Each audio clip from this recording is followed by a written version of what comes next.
কৰিলোঁ এয়া আনবক্সিং কৰিব ওলাইছোঁ ফ্লিপকাৰ্টৰ পৰা অৰ্ডাৰ দিয়া মামা আৰ্থৰ প্ৰডাক্ট মামা আৰ্থৰ প্ৰডাক্ট চাই আছিলোঁ খুব মই নিজেও ইউজ কৰিছোঁ খুব ভাল লাগিছে সেইকাৰণে এইবাৰ ভাবিলোঁ মোৰ ল'ৰাটোৰ কাৰণে আনি চাওঁচোন কেনেকুৱা হয় প্ৰডাক্টটো খুব ভাল লাগিলে মামা আৰ্থৰ প্ৰডাক্টবিলাক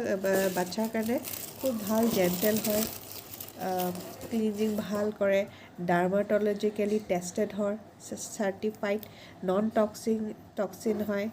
টক্সিন ফ্ৰী হয় ইউজ কৰিব পাৰে